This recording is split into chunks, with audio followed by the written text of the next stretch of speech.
Now that we have GitHub set up for us, we can come to our Pivotal Tracker and click Complete on the Sign Up for GitHub task. So now we have 1 out of those 3 tasks are complete. Coming back to GitHub, I am on the home page. If you click on the little logo up here, this is the page you'll be on. So our next task, if you reference Pivotal Tracker, is to create a repository and then push that to GitHub. And so what we have here is, and I'm going to click on my profile because I think this is where it's easier to see. If I click on my list of repositories, repositories are centralized locations where I can store code bases. So for example, I have the Swingaway application right here. I have DevCamp right here. I have Vim Settings, which is another course that I've worked on right here. So I have all kinds of various repos and code bases here, some of which I have created and are there projects where I'm the only one working on them. Other ones are ones that I have multiple contributors. For example, Swingaway right now has 4 or 5 various developers that are working on it, so I contribute to it. A few of them will do it, and that's one of the real powers of GitHub, is it allows you to work on multiple projects and also allow multiple team members to do it as well. In this course, we're simply going to be working on a single course where you're a single project and you're going to be the only collaborator, but I wanted to give you an idea of what that is. So if I click on one of these, you can see that this is the full code base for that application. So this has all of the various items that you'll need in order to access a code. This gives you a backup of the code, and if I click on commits right here, you'll be able to see all of the commits. This is every time myself or anyone that has been contributing to the application has pushed code up and has pushed code changes up to the repository. So right here you can see where I've merged items in. We have Anthony, who's another developer, who has pushed a number of features up. We have Andrew, who's pushed a number of items up. So we've been able to, in a team atmosphere, build this application, which is a fantastic way of being able to do this. So that I wanted to, before I talked about how you can actually create your own repo, I wanted to show you a real world application and how it looks and what you'll be seeing there. Now, to create a repo, click on the top right hand corner, this little plus sign, click on New Repository, and then here give it a name. I'm going to call mine DevCamp Portfolio. And you want it to be public if this is going to be something you're sharing with others. You also have the ability to have private repos, but you do have to pay for those ones. I'm going to keep it public, and don't click yes on any of these items. And that's mainly because we are going to be doing this ourselves.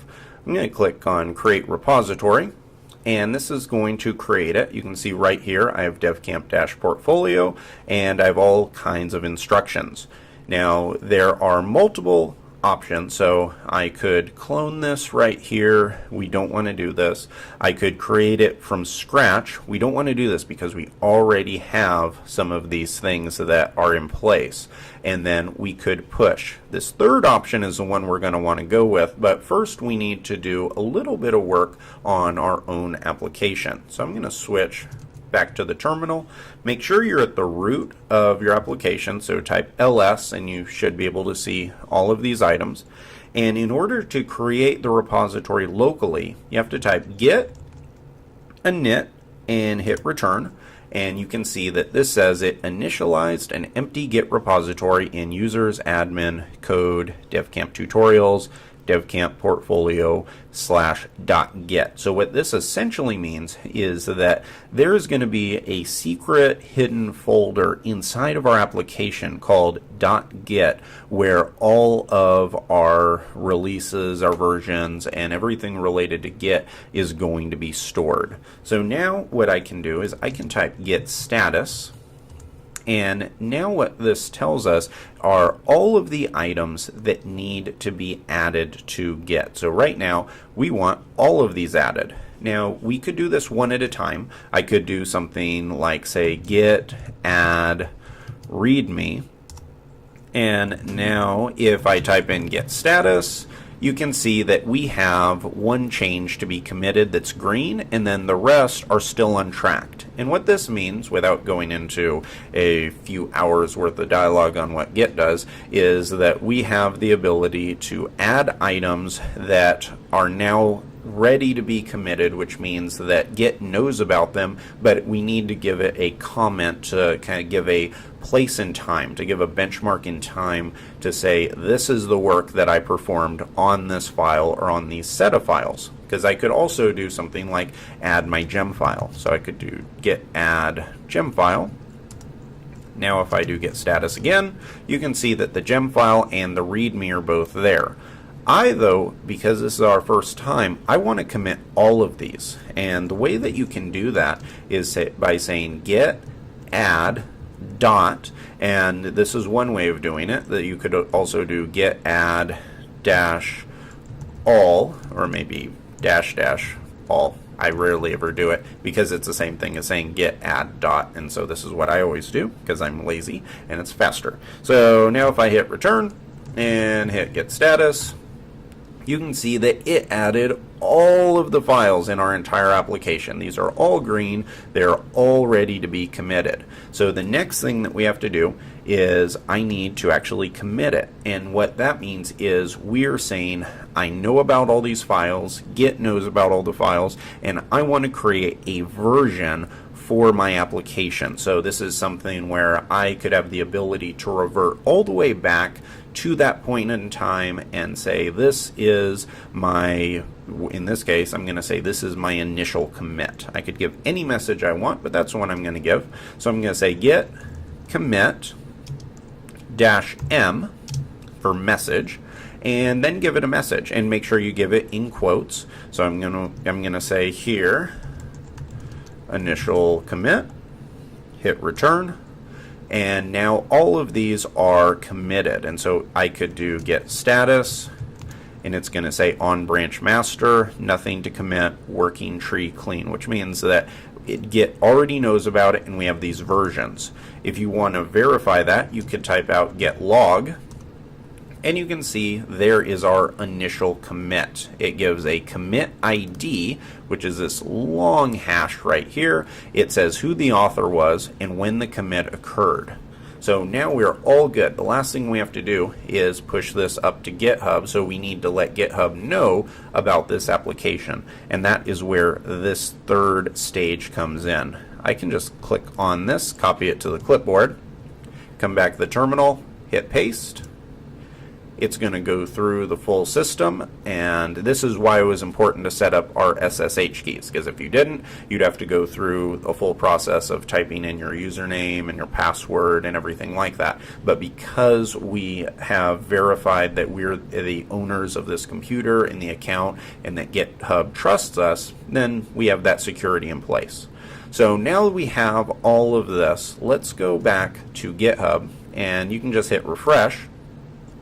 And here you go, look at this. We have the full application. Everything that we had locally is now on this website. So if I click on app, I can click on controllers, blogs controller, and there are all of our code files right here for the blogs controller, which is pretty awesome that in just a few minutes we were able to take all of our code that's on the computer and then push it up here. And this is something that others can see. This is what we can work on with other developers, and we can also see all the versions. So if I click on commit right here, you can see that this has our initial commit, and every time we push up to GitHub, which we're going to do pretty much after each video, or at least after each feature build, then you're going to see another commit right here, and you can actually do things like come to this spot where it says browse the repository at this point in history, and you'll be able to browse the code base at that frozen time. So let's make one little change. Let's come down here and let's open up our code base and make a change to the README. So I'm going to type in README, and we're just going to change the name. So I'm going to say DevCamp Portfolio Application. Hit save.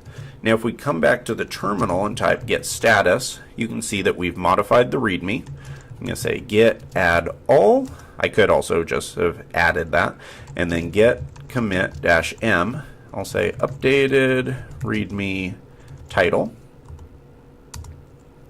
And now all I have to do now is, because I've added it and committed it, I can just hit git push, and it's going to get pushed up to the website.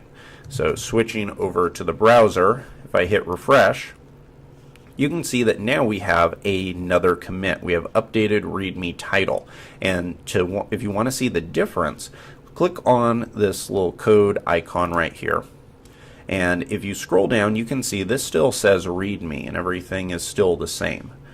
Now if you come up here, click on the code icon, scroll down, now it has the DevCamp portfolio application, which is the newest version. So we're able to, in a very short period of time, actually create different versions. I remember before the days of version control, what I had to do was so clunky. I had to do things like create the code base, and then anytime I wanted to make a big change, I would save the entire code base, call it archives, or call it archives with a date, something like that, and then I would save it and then make changes on a new thing so that I could always revert back if I had to. This is a million times easier, and this is definitely considered a best practice when it comes to development. Whether you're a freelancer, a professional developer, anything like that, you're going to want to become very familiar with GitHub, and we're going to be using that throughout this entire course. So now that you've done that, we can go to Pivotal Tracker, and we've now created and pushed a repo up to GitHub. So great job. In the next guide, we're going to see how we can use git ignore.